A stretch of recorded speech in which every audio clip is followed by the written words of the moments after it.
Hi, this is Attorney Mike Irvin coming to you from Chicago as usual, and today we're going to look at Breaking Bad Season 1, Episode 4.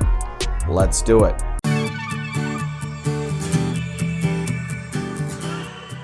So at the end of the last episode, Hank finds some of the meth that Walter made, and he can see right away it's good stuff, and they take it to the chemist, and they realize that he is in fact correct. They're dealing with a new situation. Turns out we find 2 grams of meth in it. We take it to the lab. They come back, they tell us it is the purest they've ever seen. 99.1%. I mean, our chemist is blown away. He said he couldn't do the same thing better.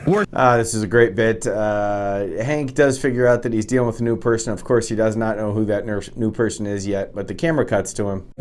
But they possess an extremely high skill set. I mean, personally, I think in Albuquerque just might have a new kingpin. A little later, Hank goes over to Walter's house for a barbecue, and Walter drops this little bomb in the middle of it. I have cancer.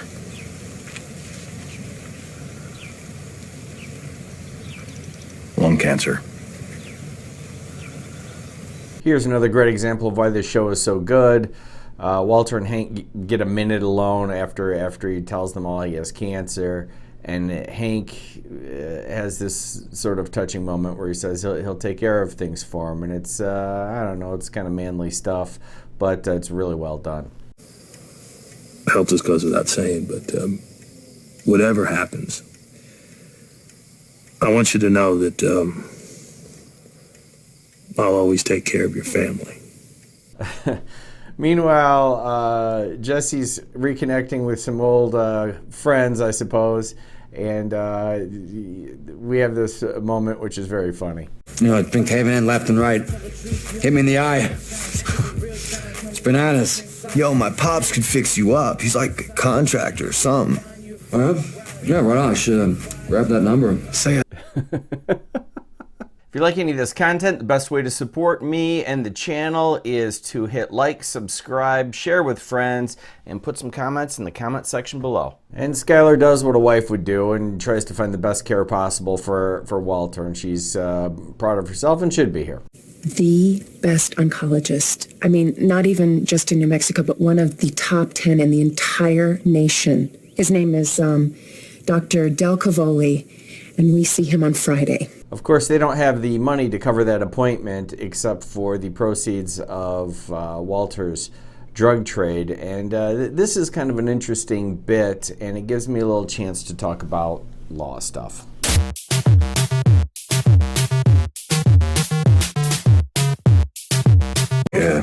Cashier's check in the full amount made out to Oncology Partners of New Mexico, please.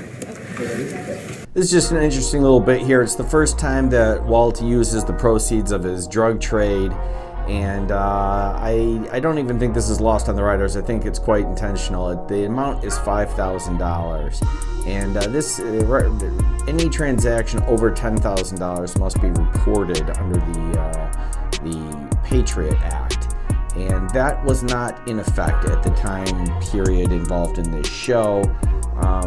They have to do what's called a currency transaction report, and for any amount over $10,000. They probably had to do something similar at the time. I just happen to know that law came into effect, I think, in 2001.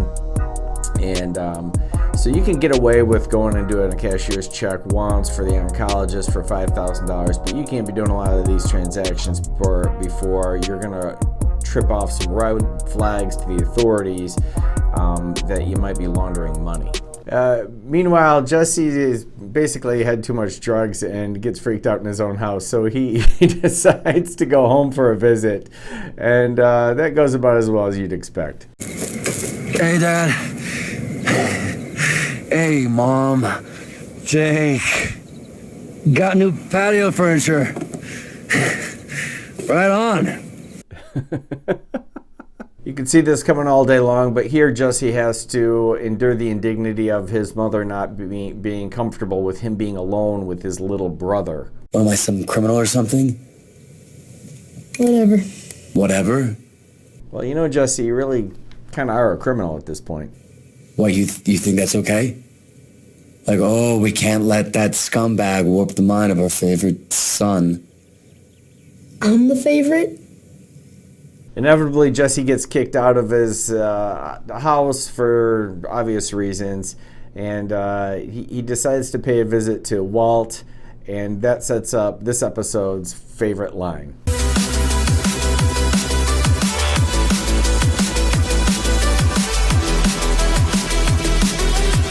Who sent you, huh? Huh? Wearing a wire? Huh? You're setting me up? Homo. A wire? You want a wire? I got a wire. Speak into the mic, bitch. This is actually touching because Jesse and Walter kind of got thrown together, but never really got along too well. And here, Jesse's really trying to reconnect with him. Nobody, were you nuts? Then why are you here? I don't know.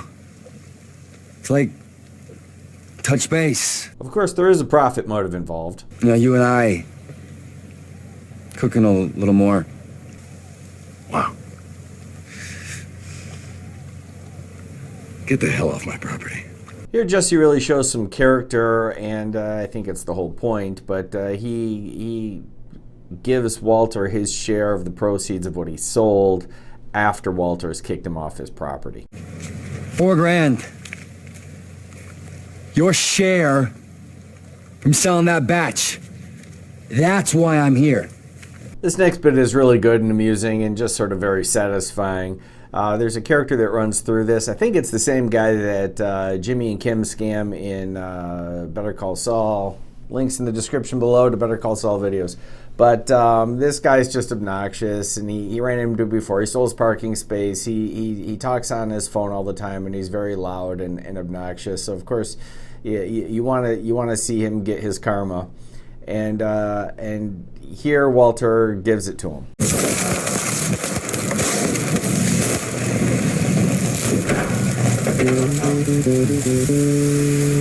I just love this bit for two reasons. One is there's a recurring theme of, yeah, Walter might be a dork, but it's kind of good to be older and know things. And he's a chemist, and he knows how to destroy a car by connecting the battery, which is kind of cool. And the other thing is as he walks off and the car explodes, it reminds me of, again, Better Call Saul. Links in the description below. But it reminds me of Gus walking off after he intentionally burns down his own restaurant, Pollos Hermanos, and it's just really neat. And the whole thing stands for the proposition of just another brick in the wall in terms of Walter Breaking Bad.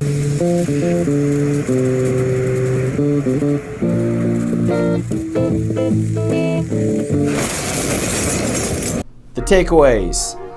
Walter has really given up. He does get his appointment with the specialist who advocates for a type of chemotherapy, but Walter is really not even interested in it. He just doesn't want to pay for it. He has no patience left. He just destroys that guy's car because he can't take it anymore, and he doesn't seem to even want to cook meth and make more money or do anything. He just seems to be resigned to the fact that he's going to die, and that's important. The other big takeaway is that Jesse's kind of made some realizations, and he wants to get back with Walter and proceed with what he can see would be a very lucrative situation. And the other big takeaway from this is it's now in the open, at least with his close family and friends, that Walter's dying of cancer. Here at Law Talk, we do a lot of videos answering common legal questions. We also do reviews of law in the movies and then on TV. We also share some of our more interesting cases. We're always putting out new videos. So if you like that,